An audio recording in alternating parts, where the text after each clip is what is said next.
اپنے ہمسائے کے خلاف انصاف سے رائے زنی نہ کر۔ ہمارے لیے آج کی پہلی تلاوت احبار کی کتاب اس کا 19واں باب، اس کی پہلی سے دوسری اور 11ویں سے 18ویں آیات مقدسہ۔ اس وقت خداوند نے موسیٰ سے کلام کر کے فرمایا، بنی اسرائیل سے خطاب کر اور کہہ کہ تم پاک ہو جاؤ، کیونکہ میں خداوند تمہارا پاک خدا ہوں۔ تم چوری نہ کرو، تم جھوٹ نہ بولو، کوئی اپنے ہمسائے کو فریب نہ دے، اور میرے نام کی جھوٹی قسم مت کھاؤ، اور اپنے خدا کے نام کو داغ نہ لگاؤ۔ میں خداوند ہوں۔ تو اپنے پڑوسی پر ظلم نہ کر، نہ اس کا کچھ چھین لے، اور مزدور کی مزدوری تیرے پاس اگلے دن تک نہ رہے۔ تو بہرے کو گالی نہ دے، تو اندھے کے آگے ٹھوکر لگنے والی چیز نہ رکھ، اور اپنے خدا سے ڈر۔ میں خداوند ہوں۔ تو عدالت میں بے انصافی نہ کر، تو غریب کی رعایت نہ کر، اور نہ بڑے آدمی کا لحاظ کر، بلکہ انصاف سے اپنے ہمسایہ کی عدالت کر۔ تو چغل خوری کرتا ہوا اپنی قوم میں مت چل پھر، اور اپنے ہمسائے کے خون کے خلاف کھڑا نہ ہو۔ میں خداوند ہوں۔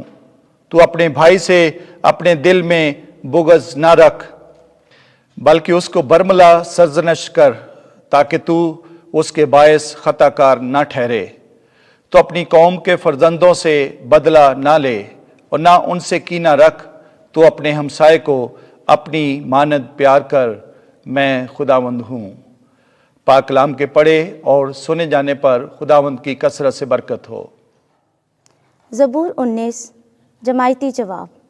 اے خداوند، تیری باتیں روح ہیں اور زندگی بھی۔ خداوند کی شریعت کامل ہے، وہ جان کو بحال کرنے والی ہے۔ خداوند کی شہادت قابل اعتماد ہے، وہ کن صحن کو بھی دانش بخشنے والی ہے۔ جماعتی جواب۔ اے خداوند، تیری باتیں روح ہیں اور زندگی بھی۔ خداوند کے قواعد راست ہیں، وہ دل کو مسرور کرنے والے ہیں۔ خداوند کا حکم صاف ہے، وہ آنکھوں کو روشن کرنے والا ہے۔ جماعتی جواب۔ اے خداوند، تیری باتیں روح ہیں اور زندگی بھی۔ خداوند کا خوف پاک ہے، وہ ابد تک قائم رہنے والا ہے۔ خداوند کی قضائیں برحق ہیں، وہ سب کی سب راست ہیں۔ جماعتی جواب۔ اے خداوند، تیری باتیں روح ہیں اور زندگی بھی۔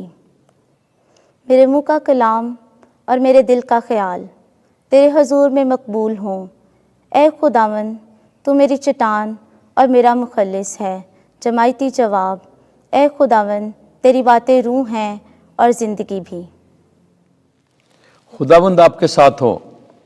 انجیل مقدس متی کے مطابق اے خداوند تیری تمجید ہو۔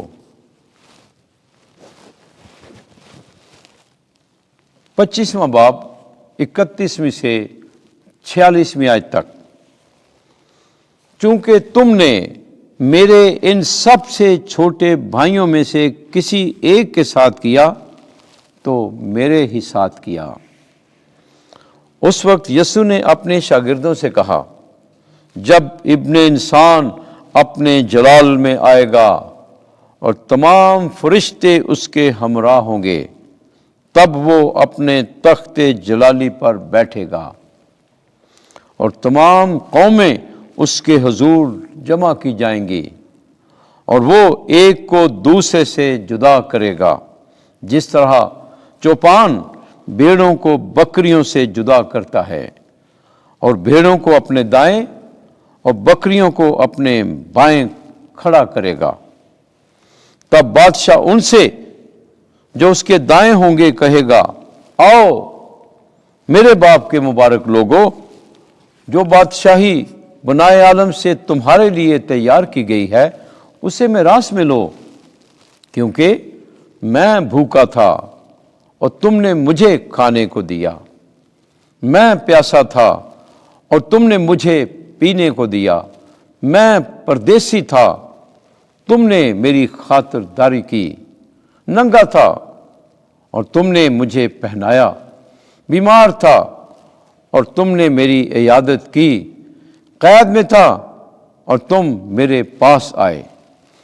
تب راست باز اس کے جواب میں کہیں گے، اے خداوند، کب ہم نے تجھے بھوکا دیکھا اور کھانے کو دیا، اور پیاسا دیکھا اور پینے کو دیا؟ اور کب ہم نے تجھے پردیسی دیکھا اور خاطرداری کی، یا ننگا دیکھا اور پہنایا؟ یا کب ہم تجھے بیمار یا قید میں دیکھ کر تیرے پاس آئے؟ بادشاہ جواب میں ان سے کہے گا، میں تم سے سچ کہتا ہوں، چونکہ تم نے میرے ان سب سے چھوٹے بھائیوں میں سے کسی ایک کے ساتھ ایسا کیا تو میرے ہی ساتھ کیا۔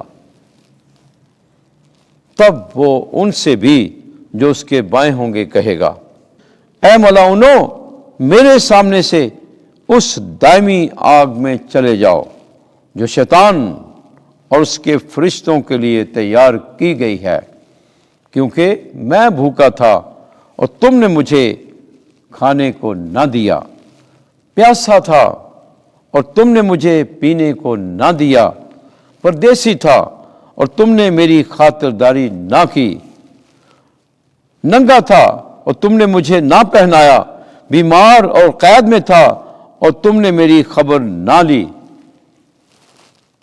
تب وہ بھی جواب میں کہیں گے، اے خداوند، کب ہم نے تجھے بھوکا یا پیاسا یا پردیسی یا ننگا یا بیمار یا قیدی دیکھا اور تیری خدمت نہ کی؟ تب وہ ان کے جواب میں کہے گا، میں تم سے سچ کہتا ہوں کہ چونکہ تم نے ان چھوٹوں میں سے کسی ایک کے ساتھ نہ کیا تو میرے ساتھ بھی نہ کیا۔ اور یہ ہمیشہ کے عذاب میں جائیں گے، مگر راست باز ہمیشہ کی زندگی میں۔ انجیل مقدس کے وسیلے سے ہمارے گناہ معاف کیے جائیں۔ اے مسیح، تیری ستائش ہو۔